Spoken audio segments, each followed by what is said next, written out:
امروز اساسگزار صلح و وحدت ملی، پیشوای ملت، پرزیدنت جمهوری تاجیکستان محترم امامعلی رحمان و پرزیدنت فدراسیون روسیه محترم ولادیمیر پوتین برقه اظهار تسلی ارسال نمودند که در آن آمده است. محترم ولادیمیر ولادیمیرویچ، خبری هلاکت شماره زیادی آدمان بر اثر ترکیش گاز متان در شاخت لیستویاژنای ولایت کمیرو ما را سخت غمگین کرد.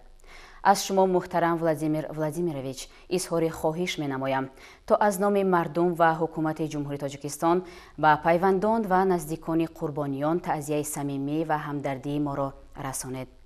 به همه آسیب دیدگان بر اثر این فلاکت شفای عاجل می‌خواهم. یادآور می‌شویم که ترکیش متان در کانی انگشت منطقه کوزباس روزی گذشته به وقوع پیوست. با اطلاع پیشکی این فاجعه باعث مرگ ده نفر شده است. مقامات دخلداری روسیه کارهای کافتکاوی شخصانی درمانده و برطرف کردن خرابی‌های کان را ادامه می‌دهند. وابسته به فاجعه در کنی لیستویاژنیا در منطقه کمیروی روسیه ماتم 3 روزه اعلان شد. موافق اطلاع رسانه‌های خبری بر اثر این فلاکت 52 نفر از جمله چند کارمند خدمات نجات‌دهی به هلاکت رسیده، بیش از 50 تن دیگر از گاز زهرآلود شدند. یک تن از نجات بخشان که هنگام صدمه در کان هلاک شده دانسته میشد زنده پیدا شده است. این فاجعه صبح روز 25 نوامبر در چقوری 250 متر به وقوع پیوست. با اطلاع پیشکی سبب این حادثه ترکیش متان میباشد که آن به زهرآلود شوی کانها باعث شد. نمایندگان وزارت حالات فوق‌العاده روسیه گفتند که زمان رخ دادن واقعه در داخل کان 285 نفر قرار داشتند. گفته می شود که به نفران زنده مانده کمک طبی و روانی رسانیده می شود. مقامات وابسته به این حادثه که از سال 2010 این جانب کلانترین صدمه دانسته می شود پرونده جنایی باز نمودند. خبر داده می شود که دوام سال روان مقامات نظارتی روسیه در این کان زیاده از 900 قاعده ویرانکنی را آشکار نموده 9 مرتبه فعالیت آن را قطع کرده بودند.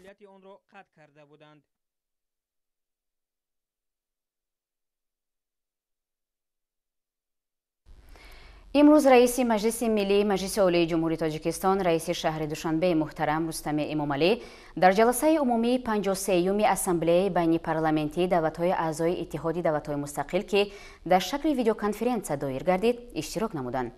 جلسه تحت ریاست رئیس شورای فدراسیون مجلس فدرالی فدراسیون روسیه، رئیس شورای اسامبله بین پارلمانتی دولت‌های اعضای اتحاد دولت‌های مستقل والنتینا ماتوینکا دایر گردیده. در کار آن رئیس ملی مجلس جمهوری آذربایجان، رئیس سنات پارلمانت جمهوری قزاقستان، رئیس پارلمانت جمهوری مولداوا، رئیس سنات عالی مجلس جمهوری ازبکستان و رئیس مجلس ملی گنگش ترکمنستان با پیام شادباشی برآمد نمودند. اشتراکداران جلسه لایحه یک قطار سندهای قانونگذاری نمونوی از جانب اسامبله تهیه گردیده را که من بعد میتواند در قانونگذاری ملی دولت‌های اتحاد استفاده شوند مورد بررسی قرار دادند. از جمله اشتراکچیان دایر به لایحه قانون‌های نمونوی درباره دسترسی برابر به پیشگیری، تشخیص و تبابت سرایت ویروس نارسایی مسئولیت آدم در کشورهای اتحاد دولت‌های مستقل، درباره دونوری عضوها، درباره فعالیت بهادهی، درباره غله، توصیه‌ها عاید به همگرایی معیارهای حقوق بین المللی گومانیتاری در حجت‌های راهنمایی‌های قوه‌های مسلح، نظام تعلیم حربی کسبی و آمادگی نیروهای دولت‌های اعضای اتحاد دولت‌های مستقل، توصیه‌ها در بابت همکاری دولت‌های اعضای اتحاد دولت‌های مستقل در ساحه رشد رقمی، کنسپسیا و اساس‌های قانونگذاری رشد استوار برای دولت‌های اعضای اتحاد دولت‌های مستقل مبادله افکار کرده، قرارهای دخلدار قبول نمودند.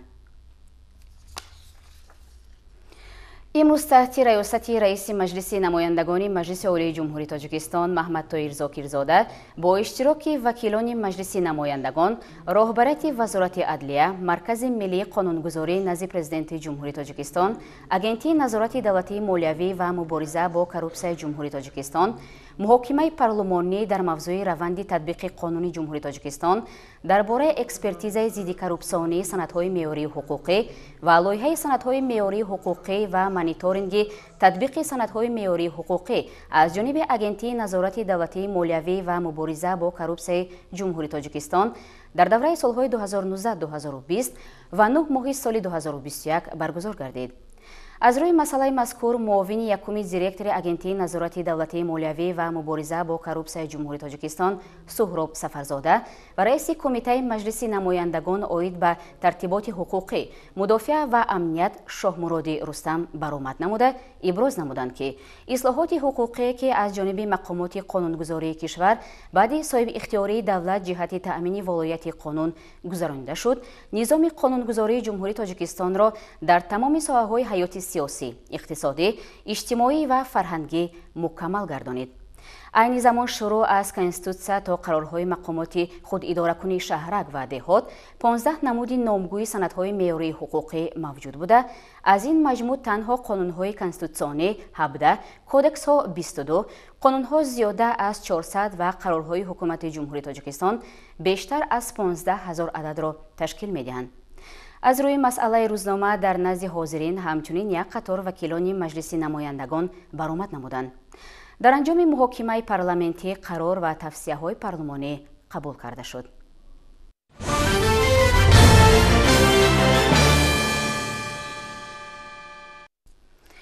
имрӯз бо мусоидати ҳукумати ҷумҳурии тоҷикистон маросими оғози расонидани кӯмаки башардӯстона аз ҷониби барномаи озуқавории ҷаҳонӣ ба Афғонистон баргузор гардид. кӯмаки мазкур аз 2500 тонна орди гандумӣ иборат буда, он ба минтақаи Бадахшони Афғонистон тавассути нуқтаҳои гузаргоҳи сарҳадии Тоҷикистону Афғонистон интиқол дода мешавад. шарҳи мавзӯъ дар гузориши ҳамкорони мо. ҳамин маводи ғизоӣ тариқи роҳи оҳан ба Тоҷикистон интиқол ёфт ва барои кӯмак ба сокинони ҷумҳурии исломии Афғонистон пешбинӣ гардидааст. дар рӯзҳои баъди тариқи 3 гузаргоҳи марзии Тоҷикистон 2500 тонна орд ба вилояти Бадахшони Афғонистон интиқол дода мешавад. ин оғози кӯмакрасонии ғизоии барномаи озуқавории ҷаҳонии Созмони Милали Муттаҳид ба аҳолии кишвари азияткашидаи Афғонистон аст. зимистоне дар пеш истода имсола барои сокинони ин мамлакат нисбат ба солҳои дигар дар бастагӣ ба ҳолати сиёсӣ ба амал омада хеле сангинтар пешгӯӣ мегардад ва вазъияти ногувории аҳолии кишвари ҳамсояро асосгузори сулҳу ваҳдати миллӣ пешвои миллат президенти ҷумҳурии Тоҷикистон муҳтарам Эмомалӣ Раҳмон барҳо зимни суханронӣ ва мулоқоту вохӯриашон таъкид намуда ва аз ниёду созмонҳои ҷаҳонӣ даъват карданд то барои дастгириву кӯмаки аҳолии Афғонистон даст ба кор бошанд. намояндаи барномаи озуқавории ҷаҳонии Созмони Милали Муттаҳид дар Тоҷикистон нақши ҳукумати ҷумҳурии Тоҷикистонро дар дастрассозии кӯмак ба сокинони ин кишвар муҳим арзёбӣ карда ва барои расонидани кӯмаки логистикӣ ҷиҳати интиқоли маводи ғизоӣ изҳори миннатдорӣ намуд. мо дар ҳақиқат аз дастгирии ҳукумати ҷумҳурии Тоҷикистон сипосгузор ҳастем, чунки он маводҳои озуқаворие ки аз саросари ҷаҳон имрӯз ҷамъ омаданд барои интиқоли он тавассути Тоҷикистон иҷозат доданд. ин ба мо имконият медиҳад ки кӯмакҳои башардӯстонаро ба шимоли кишвари Афғонистон интиқол диҳем. иқдоме ки аз тарафи ҷониби сарвари давлат президенти ҷумҳурии Тоҷикистон қайд гардид, яъне ки тамоми кӯмакҳои логистикие ки лозим аст аз тарафи Тоҷикистон, яъне барои расонидани кӯмакҳои башардӯстона ба давлати Афғонистон расонида мешавад. ба иттилои Созмони Милали Муттаҳид вазъияти амниятӣ ва зимистоне дар пеш истода ки дастрасии аҳолии навои дурдасти Афғонистонро ба ғизо ғайриимкон месозад, бештар аз 22 миллион нафар аҳолии ин кишварро ба гуруснагӣ рӯбарӯ менамояд. дар бастагӣ ба ҳамин вазъият кӯмаки мазкур барои сокинони шимоли Афғонистон хеле муҳим арзёбӣ гардида ва иттилоъ дода мешавад ки чунин иқдомҳо дар оянда ҳам дар ҳамдастӣ бо ҳукумати ҷумҳурии Тоҷикистон идома дода мешавад. имрӯз мо шоҳиди он мебошем ки кӯмакҳои башардӯстона барои интиқол додан ба шимоли Афғонистон, махсусан вилояти Бадахшон сафарбар шуда истодааст ва ин иқдомҳо дар доираи ташаббусҳо ва даъвати ҳукумати ҷумҳурии Тоҷикистон вобаста ба расонидани кӯмакҳои башардӯстона ба аҳолии осебпазири Афғонистон ки бо фаро расидани фасли сармо ва зимистон метавонад вазъияти онҳо мушкил гардад, амалӣ карда шуда истодааст ва кӯмакҳо мустақиман ба аҳолӣ расонида мешавад. ҳамин гуна корвони иборат аз 7 мошини боркаш имрӯз аз анборҳои барномаи озуқавории ҷаҳонии Созмони Милали Муттаҳид дар шаҳри Душанбе бо кӯмаки ғизоӣ ҷониби сарҳади Тоҷикистону Афғонистон расипор гардид. расонидани кӯмак ва дасти ёрӣ дароз кардан ба эҳтиёҷмандон дар сиёсати ҳукумати ҷумҳурии Тоҷикистон хоса роҳбари давлат муҳтарам Эмомалӣ Раҳмон ҷойгоҳи махсусро соҳиб аст. фароҳам овардани шароиту имконият барои дастрассозӣ ва интиқоли маводи ғизоӣ ба аҳолӣ ба мушкилот дучор гаштаи афғон идомаи мантиқии ҳамин сиёсат буда дар доираи принсипҳои баланди инсондӯстона амалӣ карда шуд.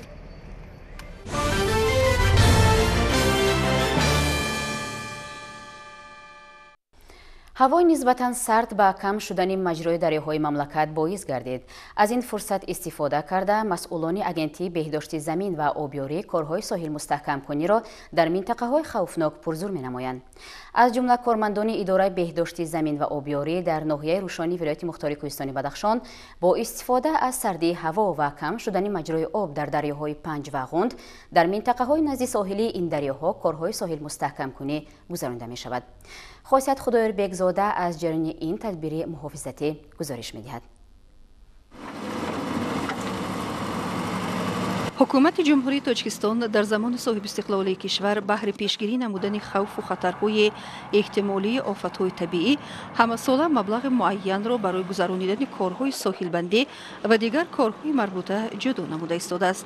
ноҳияи Решон яке аз ноҳияҳои дорои замини сиёҳхоки осилхези вилояти мухтори Кӯҳистони Бадахшон ба шумор рафта, заминҳо асосан қад-қади соҳили дарёи Панҷ ҷойгир буда, дар фасли баҳору тобистон хатари шуста шудани онҳо وجود دارد. محض همین مشکلات موجود بوده کشاورزان و باغداران و ساکنان مرکز ناحیه ریشان ولایت مختار کوهستان بدخشان را به نوبت گرفته، دولت و حکومت جمهوری تاجیکستان به بنیاد سد محافظتی قد ساحل رودخانه‌های برتنگ و پنج آغاز نموده است. مطابق اطلاع سردار شبه قطعه بهداشت زمین و آبیاری در ناحیه ریشان، خوجا عزیز میرالله‌یف، از ماه نوامبر در این پروژه کارها آغاز گردیده، ساحل بندی در مسافه 600 متر به نقشه درآورده شده است.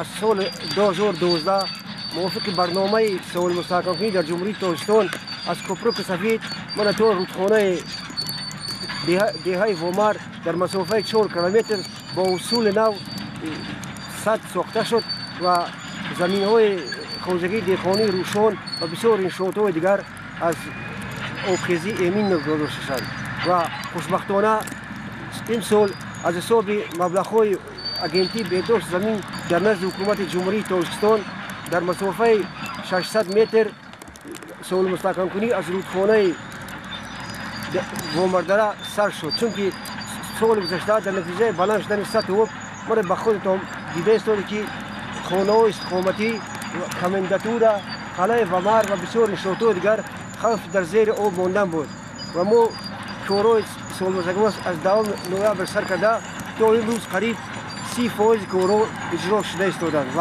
مقصد ما که در همین روزها باید تا چسبه‌های 6 دکامبر ما این سد پورا بسازیم. با انجام کارهای ساحل مستحکم‌کنی خطر شسته شدن زمین‌های ناحیه از میان برداشته شده، حاصلناکی زمین‌ها نیز با استفاده اصول‌های زمانوی اگروتکنیکی بلند خواهد شد.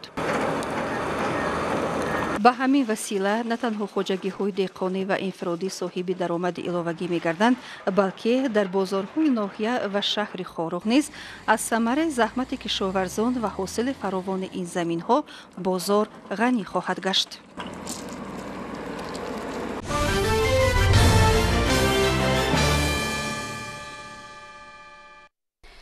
اداره‌کنی ضد بحرانی، تحلیل، بررسی و جستجوی مکانیزم‌های برطرف‌سازی آن تحت همین عنوان در اکادمی اداره‌کنی دولتی نزد پرزیدنت جمهوری تاجیکستان با اشتراک دایره وسیع عالمان، محققان پژوهشگاه‌های علمی تحقیقاتی، مؤسسه‌های تحصیلات عالی کسبی داخل و خارج کشور همایش بین‌المللی برگزار گردید. تفصیلات بیشتر در گزارش همکاران ما. در همایش که با اشتراک عالمان و محققان داخل و خارج کشور طریق مجازی برگزار گردید، نخست رئیس اکادمی ضمن سخنرانیش ابراز داشت که رشد باثبات اقتصادیات و استحصالات ملی با استفاده اشیاء خام وطنی میتواند به تأسیس کارخانه‌های استحصالی، تشکیل جایهای نوی کاری، گردش داخلی مال و محصولات از جهت اکولوژی تازه، استواری نظام اقتصادی، تنظیم بخطر اقتصادی و در مجموع و تامین زندگی شایسته اهالی مساعدت نماید. تاکید گردید که در شرایط معاصر نقش اداره‌کنی ضد بحرانی برای استوار و مکملگردانی ساحه‌های حیاتاً مهم، مخصوصاً ساحه‌های صنعت، کشاورزی، ساختمان و بخش صاحبکاری نهایت بزرگ ارزیابی گردیده، بهر اجرای هدف‌های استراتژیک دولت اهمیت خاص را کسب نموده است. از سیاست اداره‌کنی ضد بحرانی و بسیار وسایل کم دارد. در شرایط اقتصاد بحرانی همه معلوم است که اگر در کارخانه‌ها وضع مولوی، رشد استوار مولوی کارخانه اگر خوب باشند، این تاثیر مثبت می‌رساند و پیشرفت و ترقی اقتصادی ملی هر یک کشور و همین را قید کرده نمایید است که و اشاره که از تحلیل‌های اقتصادی برمی‌آید дар ҳамаи корхонаҳо ва муассисаҳо ва ташкилотҳое ки пеш аз ҳама идоракунии зидди буҳронӣ сар карда аз роҳбарияти корхона ва тамоми он масъулине ки ба станти миллии корхона дахл доранд фаъолият мекунанд ва ин дар асоси нақша фаъолият карда идоракунии зидди буҳрониро пурра хуб ба роҳ мемонанд. باوری کامل است که کارخانه با رشد استوار اقتصادی نائل می‌گردد. همزمان ذکر گردید که امکانیت اداره‌کنی ضد بحرانی با مقصد برآمدن از حالت‌های مرکب پیش از همه از فعالیت پرثمر انسان وابستگی دارد که می‌تواند راه‌های بهترین برآمدن از حالت‌های بحرانی را جستجو و انتخاب نماید، تجربه هزارساله گذشته را برای برطرف کردن بحران استفاده برد، به حالت‌های مشکل مطابق گردد و برای برآمدن از حالت‌های خوفناک تیار باشد. در بخش‌های علیحده همایش از جانب عالمان وطنی و خارجی معروضه‌های پرمحتوا پیشنهاد گردید.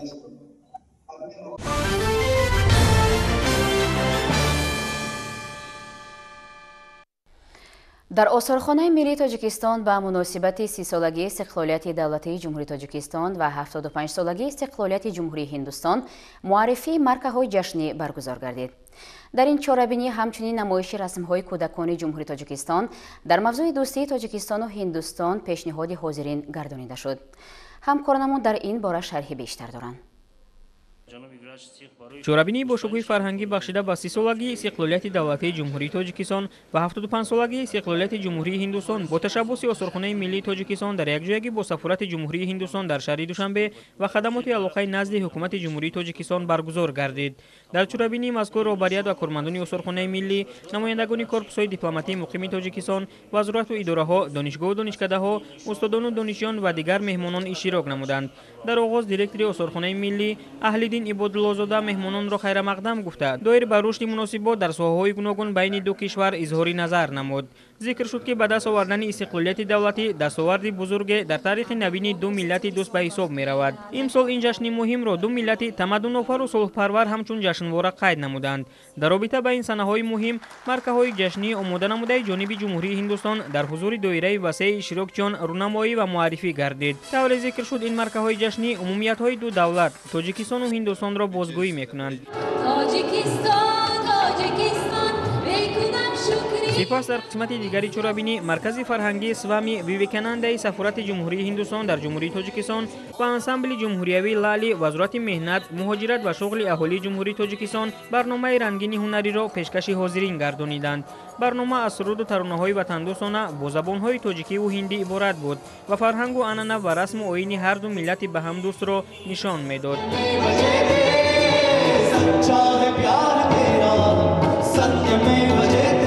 در این مرکه‌هایی که پیشنهاد مهمانان زیاد گردانده شد، البته روابط فرهنگی و تاریخی میان جمهوری تاجیکستان و هندوستان انعکاس کرده شده است که اینها یک تاریخ بین‌المللی مشترک قدیمی را در خود کسب کردند.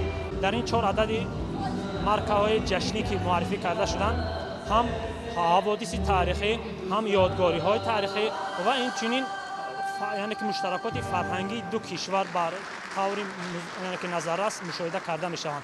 در قسمت دیگری چهاربینی اشتراکیان از نمایش رسم‌های کودکان جمهوری تاجیکستان در موضوع دوستی تاجیکستان و هندوستان دیدن کردند. طور مسئولین اطلاع دادند در نمایش مذکور زیاده از 50 آفریده کودکان جمهوری تاجیکستان به تماشا گذاشته شدند که در آنها دوستی میان جمهوری تاجیکستان و هندوستان انعکاس یافته است. باید ذکر نمود که محض با شرافت استقلالیت این دو کشور در دوام 10 ساله‌های اخیر همکاری‌های خود را در ساحه‌های گوناگون به مانند علم و معارف، اقتصاد و سیاست، مخصوصاً فرهنگ تقویت دادند که مثال روشنی آن در چهاربینی مذکور انعکاس یافت.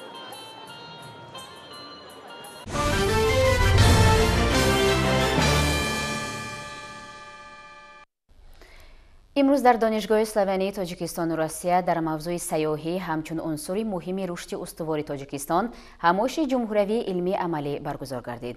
در کار همایش عالمان و متخصصان مسئله‌های وابسته به رشد سیاحی در تاجیکستان را مورد بررسی قرار دادند. همکارانمان موضوع را ادامه می‌دهند. در کاری همایش جمهوریوی علمی و عملی سیاحی همچون عنصر مهمی رشد استواری تاجیکستان، نمایندگان کمیته رشد سیاحی نزد حکومت جمهوری تاجیکستان، استادان مؤسسه‌های عالی تعلیمی و دانشجویان اشتراک نمودند. گفته شد که حکومت جمهوری تاجیکستان سالهای اخیر به بخش سیاحی توجه بیشتر ظاهر نموده، برای رشد این ساحه پیوسته تدبیرهای ضروری می‌اندیشد.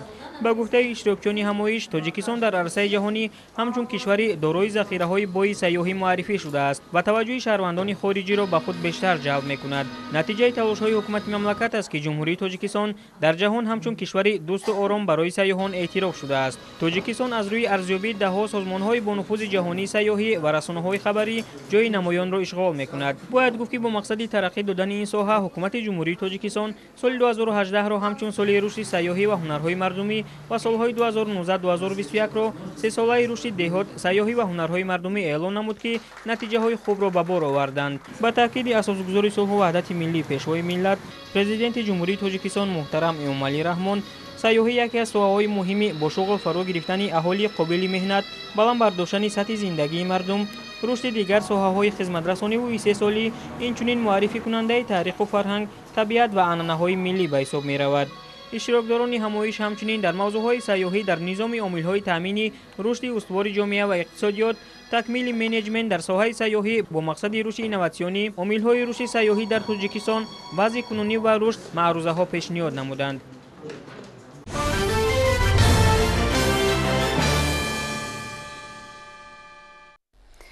با تشکیل یک همایش امروز آزمون فستیوال جمهوریوی نوآوران و اختراعکاران نورس و جوان که با ابتکار مؤسسه دولتی مرکز ملی پتنت و اطلاعات وزارت رشد اقتصاد و سودای جمهوری تاجیکستان راه اندازی گردیده بود جنببست گردید.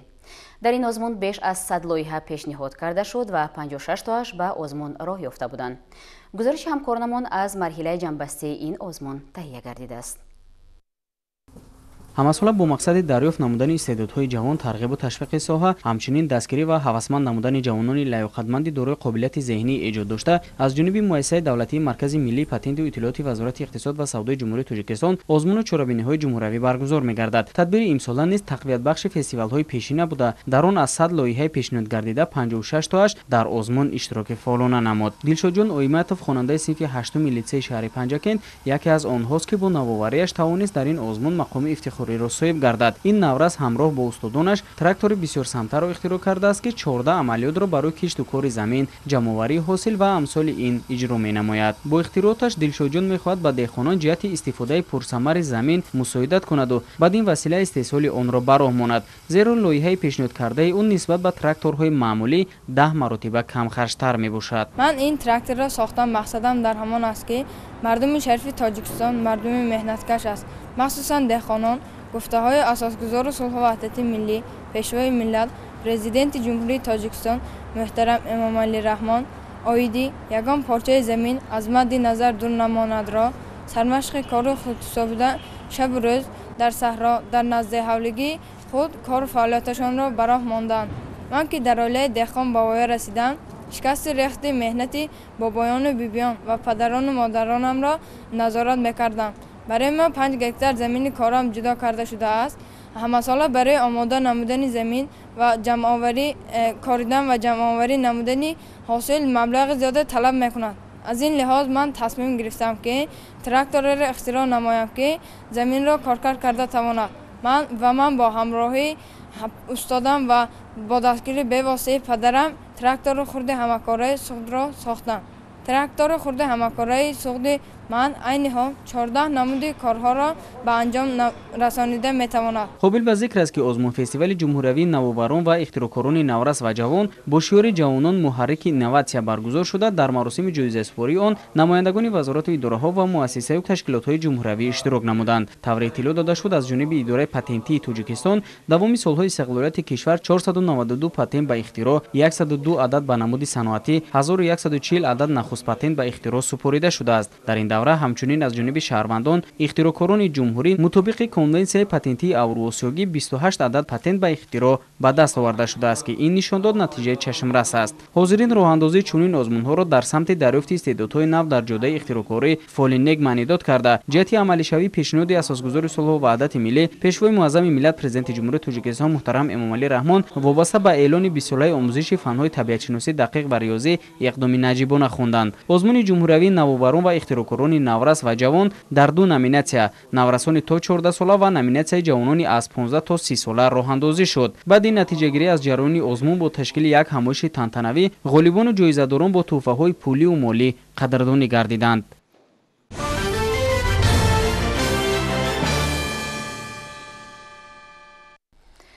дар мавсими тирамоҳу зимистони имсола дар қаламрави вилояти Суғд бояд дар майдони бештар аз 32 000 гектар кишти тирамоҳии зироатҳо гузаронида шавад. тибқи маълумоте ки аз раёсати кишоварзии вилоят ба кормандони мо дастрас гардидааст, хоҷагидорон то кунун 74% нақшаро иҷро карда, айни ҳол бо истифода аз рӯзҳои офтобӣ ин тадбири муҳими кишоварзиро ҷоннок мекунанд. гузориши ҳамкорони моро аз ҷараёни ин маъракаи муҳим тамошо кунед.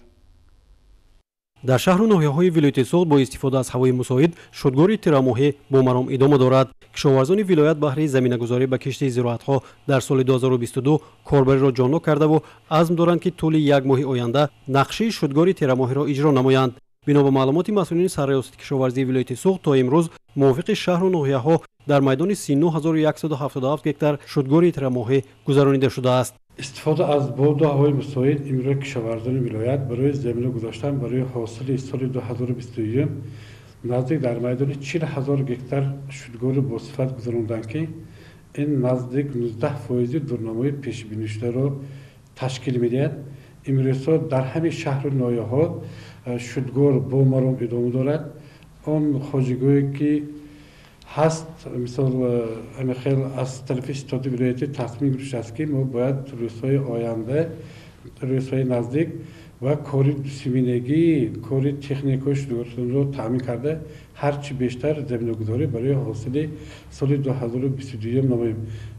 هر یک راهبر خواجگی دهقانی رئیس خواجگی دهقانی و کشاورزی خود می‌دانند که محیط شدگاری تیرمو رو بیشتر این ذخیره کنی نامی ها به حساب می رود.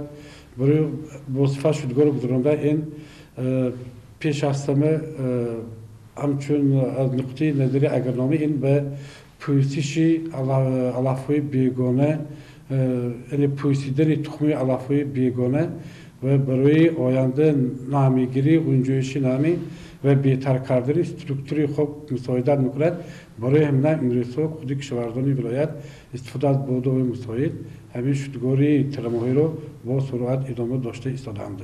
موافق شهر و ناحیه‌های ولایت کشتی غله تیرماهی باشد تا امروز در میدان 23941 گکتار گذرانده شده است که این 74 از 3% دورنما را در بر گرفته. کشاورزان ولایت امسال نقشه دارند در میدان 32211 گکتار غله تیرماهی کشت نمایند. حالا نقشه کشت تیرماهی زراعت‌ها در مرحله نهایی قرار داشته و در برخی از شهر و ناحیه‌هایی که بیشتر کشت لازمی غله‌دانی‌ها گذرانده می‌شود کاربری ادامه دارد. اگر در موضوع اوید کشت زراعت‌های تیرماهی گویمگر امروز در ولایت طبق معلومات فوری ریاست‌های کشاورزی شهر ناحیه در میدان زیاده 24000 گکتار کشتی تیرماهی گذرانده شد که از جمله گندم در میدان 22000 گکتار و زراعت جو در میدان 2000 گکتار گذرانده شده است.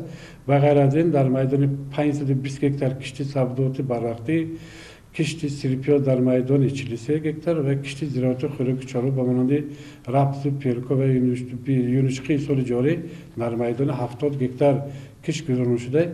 امروز خصوصا در زمین‌های لازمی شهر ناحیه‌های ولایت کشت غله تیرماهی ادامه دارد. برابری پورا جمع‌آوری گردیدن حاصل پخته در خوجگاهی پخته‌کاری ولایت که طبق اطلاع مسئولین میدان کشت پخته 52782 گکتار را در بر می‌گیرد، نقشه شدگاری تیرماهی اجرا خواهد گردید.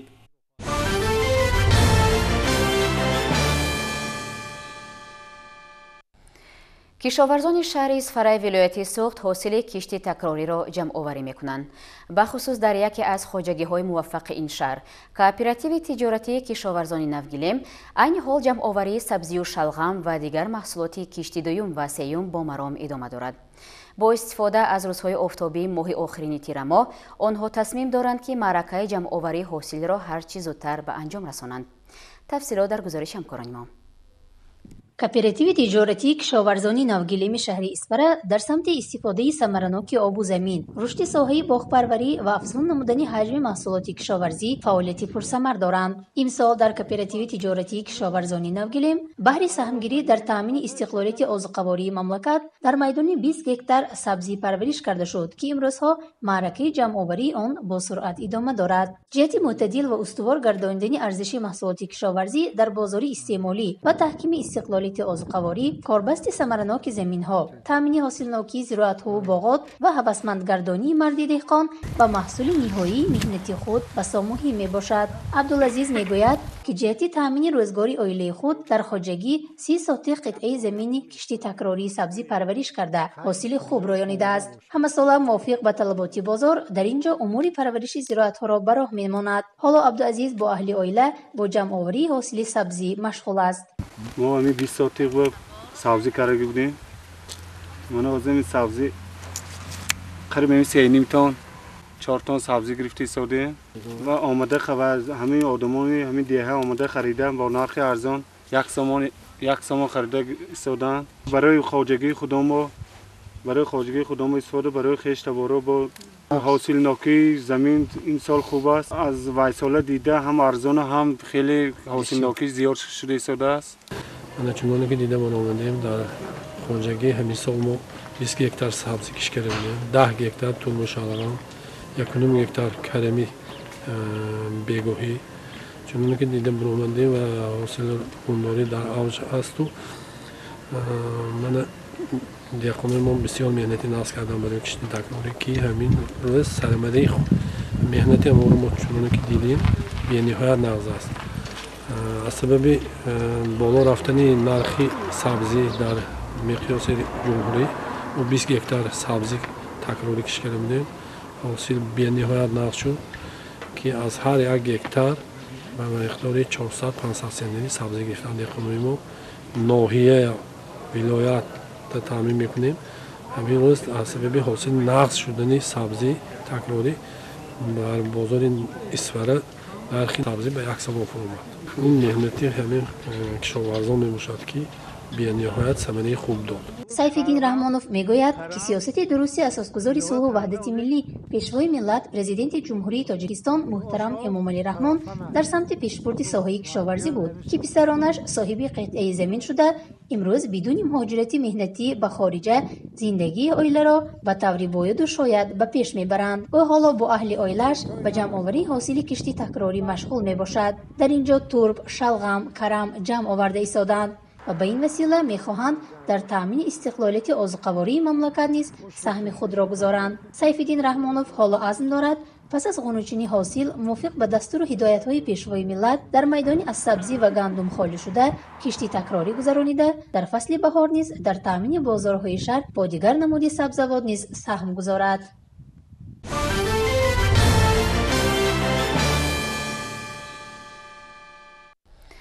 дар ноҳияи восеи вилояти Хатлон барои дар фасли зимистон таъмин намудани бозори дохилӣ бо сабзавоти тарутоза деҳқонон истифодаи гармхонаҳоро фаъолона ба роҳ монданд. яке аз деҳқонони асили ин ноҳия сокини деҳаи Тугарак Нурхон Азимов ки мо чандин маротиба аз фаъолияти босамари хоҷагидории ӯ гузоришҳо таҳия карда будем, акнун дар охири фасли тирамоҳу оғози зимистон барои истеҳсоли маҳсулоти кишоварзӣ аз гармхонаҳои сайёр истифода мебарад. ӯ мегӯяд, ки гармхонаи сайёр хароҷоти кам дорад, вале маҳсулнокияш хуб аст. гузориши Хоҷа Назриевро дар ҳамин бора тамошо мекунем. ساکن دهه توگرک دهات توگرک نورخان عظیمов با استفاده عاقلانه و ثمرناک آب و زمین بین کشاورزان ناحیه واسع و در مقیاس ولایت صاحب احترام است. در قطعه زمینی نزد حولیگی منزل استقامتیش که مساحت 0.7 ساتیق زمین را تشکیل می‌دهد در پرورش حاصل سیم زمین امسال از گرمخانه سیار استفاده می‌نماید. این حاصل سیم می‌باشند کبوتیه که در اینجا мо пиёз, хоб гашнич, укроп, шилха, пудина ҳамаи намудҳои кабутиро амиҷа истифода бурда истодаем. барои парвариши зироатҳо дар чунин гармхонаҳо амаки Нурхон ҳамарӯза аз маълумотҳои обу ҳавошиносон огоҳ мешавад. ӯ мегӯяд ки ин маълумотҳо дар пешбурди фаъолияти пурсамар ба ӯ кӯмак мерасонанд. сабзаводи таги плёнка натиҷаи ҳамин таҷриба буда даҳаи охири моҳи ноябр сабзавод дар ҳоли нашунамо қарор дорад. аз ҳамин гармхонаҳои сайёр маҳсулоти тайёр моҳи декабр ба бозор бароварда мешаванд. амаки Нурхон мегӯяд ки истифода аз чунин таҷриба хароҷоти камро талаб менамояд. ин гармхонаи сайёра маънош ҳамие ки мо ами тухмиёи ами кабутиёра пешакӣ мешунем дар фаслҳои гармӣ мебурорем. вақте ки ами ниҳоло буровардан вақте ки клёнка лозим мешавад мо аму клёнкара дар аму соат мекашем. аму соате ки барои ғунучини ами маҳсулотҳо дар кор мешавад таги клёнкада серамал шуда бо ғайрат мебуроянд. ин ами клёнкаи сайёра хусият шамиай баъд бо клёнкаи сайёр ами хусият дорад ки дар вақтҳои гармӣ ё хунукӣ ё боронӣ шамол мефурад ҳуиш мекунӣ ки ами зироатҳо тасма шаванд ба қувват шаванд. вақте ки ами агар ҳавора кам истифода бурд амун нозукӣ мешавад чизое ки мисол ай табиат бояд қабул кунад аму чизо дар вуҷудш нест. барои ами сайёрира ами қадарш хубай. охирҳои моҳи ноябр заминҳои назди ҳавлигии манзили истиқомати амаки Нурхон тавре ки мебинед ягон ҷои холигӣ надорад. ин ҷо турб пухта расидааст. ҳамарӯза даҳҳо килограмм ба бозор бароварда мешавад. ҳамин тавр дигар маҳсулотҳои ниёзи аҳолӣ пай ҳам пухта расида фасли зимистон ӯ бекор намемонад. бояд ки деҳқон кадом ҳосилеро намекунад вобастагӣ надорад. бояд ҳосилаш айсоби тарбияи замин, айпорои минералӣ, ғайри минералӣ дар вақташ зарохимикатҳоро бояд истифода барад ки аму ҳосил серҳосил бошад. серҳосили маънош ҳамияе ки ҳам хароҷотҳоро мепӯшонаво ҳам боқӣ аму барои ҳаму деҳқон барои зиндагиш истифода мебарад ҳам фоидаи соф мебинад дар ҳолате ки серҳосил шудани маҳсулотҳои хоҷагии қишлоқ. деҳқонӣ шуғли асосии ин оила мебошад. берун аз манзили истиқоматӣ ҳам дар масоҳати 1 гектар замин фаъолияти хоҷагии деҳқониро хуб ба роҳ монданд. бо меҳнати ин оила ва саҳмдорон аз ҳамин замин тамоми фасли сол бозори ноҳияи восеъ бо сабзавоти тару тоза таъмин мегардад. муваффақияти онҳо ин аст ки онҳо ба қадри замин мерасанд. ҳиссаи даромади ҳосилро ба замин мебахшанд. порӯи маҳаллӣ кашонида барои серғизо шудани хок онро истифода менамоянд. гузориши хоҷа назриев, худойназар зуҳуров аз ноҳияи восеъ барои барномаи иттилооти Навид.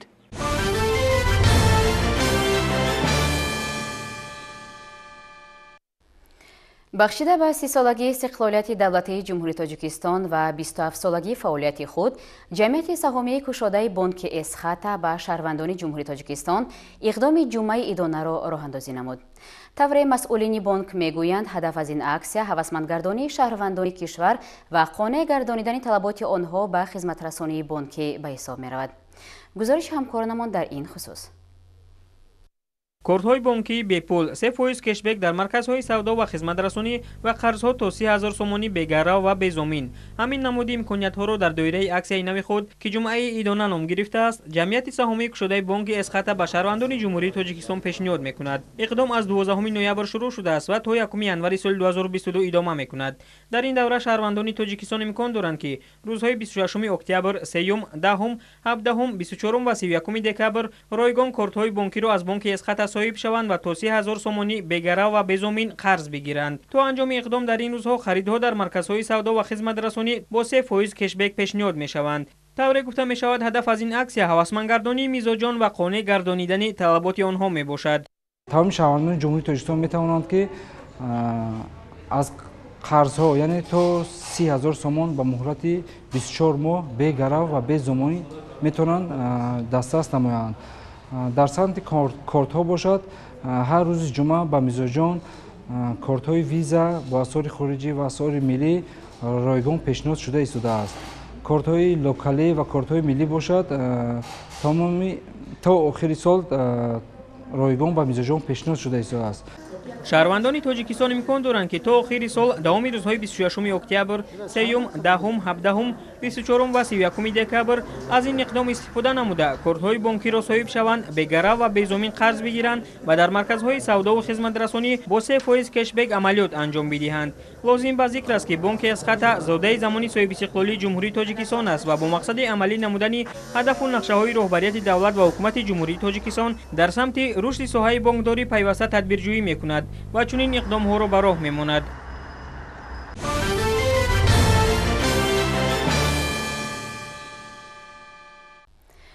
дар шароити буҳрони бекории ҷаҳонӣ ки бар асари пандемияи коронавирус дунёро фаро гирифт, ҳукумати Тоҷикистон бо таъсис додани садҳо корхонаҳои нав дар соли равон даҳҳо ҳазор нафарро бо ҷойи кори муносиб таъмин намуд. илова ба ин ҳар сари чанд вақт дар шаҳру ноҳияҳои мамлакат ярмаркаҳои ҷойи кори холӣ ташкил карда мешавад ки дар ҷарони он корхонаву муассисаҳо ҷойҳои холии кориро ба мардуми бекор пешниҳод менамояд. ҳамин гуна як ярмарка дар ноҳияи шаҳри нав баргузор гардид. тибқи иттилои ҳамкорони мо дар ин ярмарка ба корҷӯён садҳо ҷойи кори холӣ пешниҳод карда шуд. яке аз самтҳои муҳимтарини сиёсати ҳукумати ҷумҳурии Тоҷикистон ва мақомоти иҷроияи маҳаллии ҳокимияти давлатӣ таъсиси ҷойҳои нави корӣ барои сокинони мамлакат ва баландбардоштани сатҳи некуаҳволии мардуми кишвар мебошад. ин мавзӯъ дар паёми навбатии асосгузори сулҳу ваҳдати миллӣ пешвои миллат муҳтарам Эмомалӣ Раҳмон таҳлили амиқ ёфт ва дар навбати худ ба вазоратҳои меҳнат, муҳоҷират ва шуғли аҳолӣ, маориф ва илм ва мақомоти иҷроияи маҳаллии ҳокимияти давлатӣ дастур дода шуд ки ҷиҳати зиёд намудани курсҳои омӯзишӣ барои калонсолон, ҷалби бештари аҳолии бекасб бахусус бонувону ҷавонон ба омӯзиши касбҳои гуногун чораҳои мушаххас андешанд. дастуру ҳидоятҳои президенти мамлакатро масъулини мақомоти иҷроии ҳокимияти давлатии ноҳияи шаҳри нав мавриди иҷро қарор дода бо иштироки доираи васеъи корфармоёну корҷӯён ярмаркаи ҷойҳои кории холӣ ва вазифаҳои озод баргузор намуданд. дар ин ярмарка зиёда аз 10 корхонаву ташкилотҳои ноҳия иштирок намуда 219 вакансияи ҷойи кори худ пешниҳод намуданд. дар асоси нақша чӣ хеле ки дар соли ҷорӣ бояд 180 нафар шаҳрвандони бешуғлро мо бояд соҳибкасб менамудем. айни ҳол ин нақшаи мо сарбаландона иҷро намудем ки 180 нафар ба курсҳои кӯтоҳмуддат ҷалб намуда айни ҳол онҳо ба корҳои хонагӣ машғул ҳастанд ва дар корхонаҳо ташкилотҳо бо ҷои кор таъмин мебошанд. дар соли ҷорӣ аз тарафи шуъба 699 нафар шаҳрвандони бешуғл бо ҷои кор таъмин шуданд.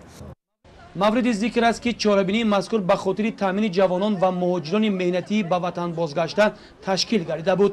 марказҳои касбомӯзии калонсолон ки омӯзиши ҳунарҳои миллӣ аз қабили адрасбофӣ, либосдӯзӣ, қолинбофӣ, либосҳои хориҷӣ ва технологияи муосирро ба роҳ мондан дар ярмарка иштирок намуданд. бо дастгирии агентии шуғли аҳолии ноҳия ба курси кӯтоҳмуддати компютерӣ ҷалб карда шуда мо ҷавондухтарони хонанишин ядор аз он ҳастем ки барои мо ҷавондухтарон чунин шароитҳо муҳайё карданд. барои паст кардани сатҳи бекории аҳолӣ аз ҷониби раёсати агентии меҳнат ва шуғли аҳолӣ дар ноҳияи шаҳри нав ярмаркаҳои ҷойҳои кори холӣ ва вазифаҳои озод ба таври доимӣ гузаронда мешавад. масъулин ният доранд чунин чорабиниҳоро дар марказҳои ҷамоатҳои деҳот низ ба роҳ монанд.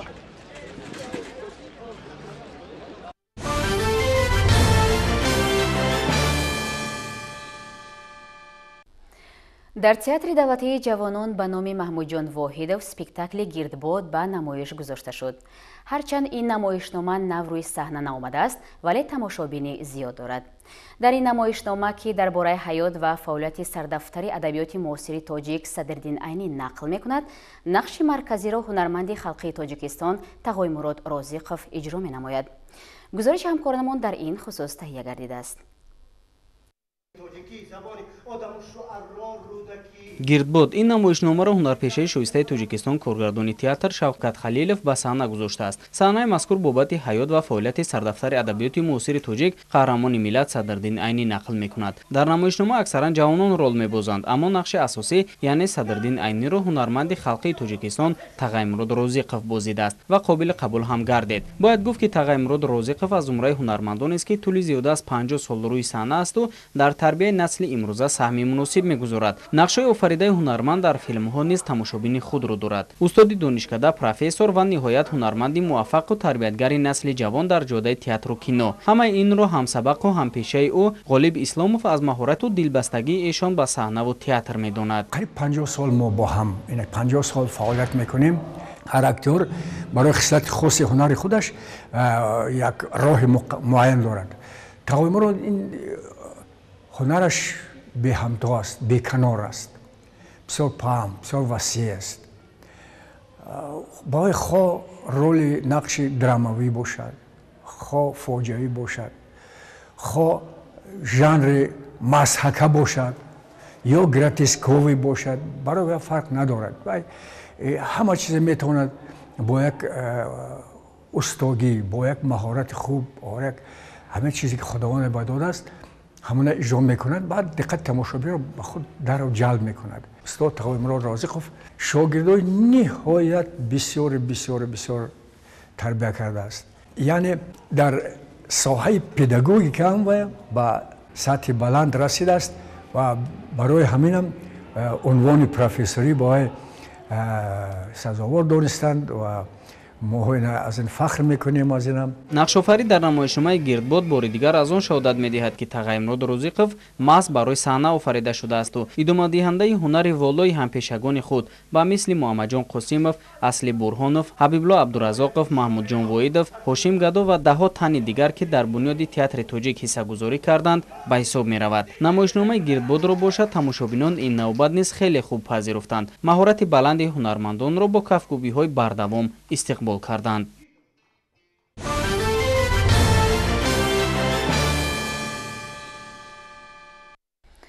осорхона дар тарбияи маънавию маърифатнокии аҳолӣ ва бедор намудани ҳисси худшиносиву худогоҳии ҷомеа нақши муосир мегузорад. ҳукумати ҷумҳурии Тоҷикистон бо таваҷҷӯҳ ба ташаккули афкори ҷомеа дар рӯҳияи меҳандӯстиву арҷгузорӣ ба тамаддуни миллӣ, ба эҳё ва рушди бахшҳои гуногуни фарҳанг, аз ҷумла бунёди осорхонаву азнавсозии мавзеъҳои таърихии кишвар иқдомҳои заруриро рӯи даст гирифтааст.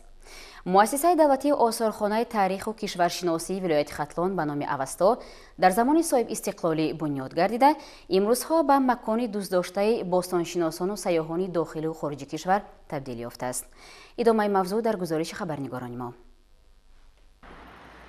гулдозӣ аз ҳунарҳои босонии мардуми тоҷик ба ҳисоб рафта, таърихи пайдоиш ва давраҳои рушду ривоҷи ин ҳунари зебо аз фарҳангу тамаддун, урфу одатҳо ва анъанаи неки ниёгонамон сарчашма мегирад. ҳунармандони чирадасту зебоофарин мо бо тароҳиву духтани либосҳои миллӣ ва эҳё гардонидани ҳунарҳои қадимаи миллати тоҷик дар тамоми гӯшаҳои олам муаррифӣ шудаанд. имрӯзҳо масъули дастранҷи пешаварони тоҷикро дар осорхонаву маҷмӯъаҳои бузурги фарҳангии кишварҳои гуногун мушоҳида менамоем ки муаррифгару таҷассумгари фарҳанги миллати тоҷик дониста мешавад. чунин як маҳсули офаридаи ҳунармандони чирадасти кишварамон дар осорхонаи таъриху кишваршиносии вилояти Хатлон ҷой дода шудааст ки диққати ҳар як бинандаро ба худ ҷалб менамояд. гулдузие ки шумо дар инҷо мебинед, духташ аз духти чаканҳои тоҷикӣ бисёр фарқияти яъне ки калон дорад.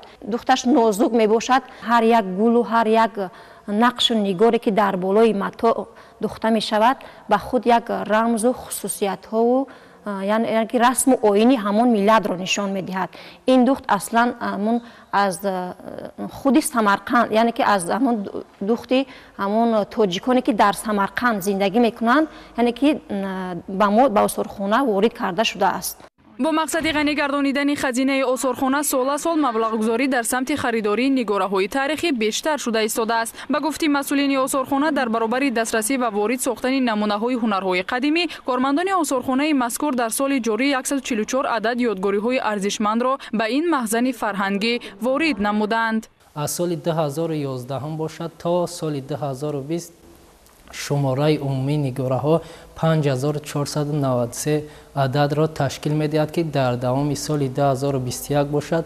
шумораи онҳо 144 ададро ташкил медиҳад ки 85 ададаш ройгон бошад, 59 ададаш тариқи пулакӣ харидорӣ карда шуда ба осорхона ворид карда шудааст. нигораҳое ки ба осорхона ворид карда мешаванд аз шаҳру ноҳияҳои вилояти Хатлон ва шаҳрвандон дастрас карда мешавад ки мо барои харидории нигораҳо با پروفسوران از دانشگاه دولتی باختر به نام ناصر خسرو همکاری داریم که در یک جایگی با آنها انا همون نگاره هایی که وارد میشن به آثارخانه خریداری کرده به فوند اساسی آثارخانه وارد مینماییم. مورد به یادآوری است که در برابر خریداری نگاره و یادگاری ها همزمان شهروندان فرهنگ دوست و ارزشگذار با ارزش های فرهنگی نگاره هایی که از موضع های گوناگون ولایت دریافت نمودند رایگان به آثارخانه تقدیم مینمایند. از جمله مصنوعات سفالی و میسین که در نمایشگاه آثارخانه دیده می شود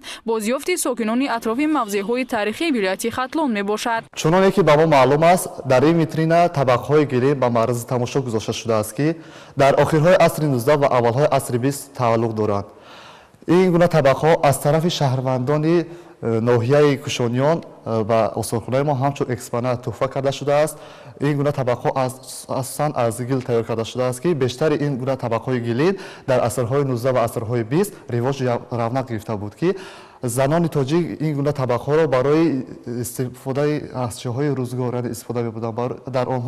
در این طبقه‌ها آنها گرفتن طعام، میوه و سبزیجات و دیگر چیزهایشان را گرفته به پیش مهمانان پیشنهاد می‌نمودند. در آثارخانه یک چند گوشه عمل می‌کند. یکی از گوشه‌های آثارخانه گوشه مردم شناسی میباشد که آغاز می‌یابد از هنر میسگری. هنر میسگری هنر قدیمی خلق تاجیک بوده. به این هنر اصلا زنها شغل می‌ورزیدند که با یک نازکی زنانه خود یعنی از میز هر گونه اشیاءهایی برای استفاده برای روزگار آماده می‌ساختند که در اینجا در ویترین شما کوزه ها افتابه های میسین را می‌بینید که این کوزه ها از ناحیه عبدالرحمن جامی یعنی از طرف شهروندان به فوند آثارخانه ما داخل کرده شده است. یعنی میسگری به سلامتی انسان فایده آور بوده. از همین سبب از میز هر گونه یعنی اشیاء آماده می ساختند و استفاده می بردند.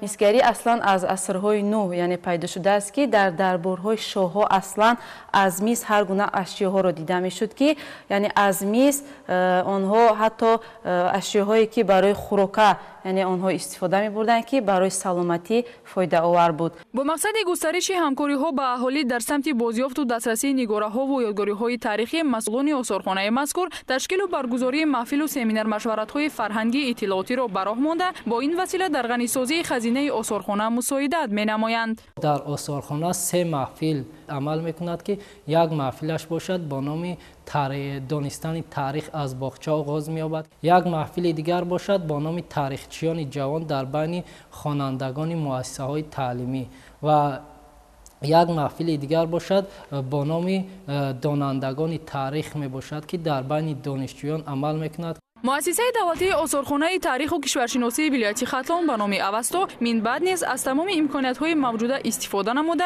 بهره از نوسازی گوشه‌های نو، جلب سیاحان و تماشابینان به آثارخانه و ترغیب و تشویق آثار نیاگان گذشته خود چاره‌های ضروری را عملی خواهند کرد.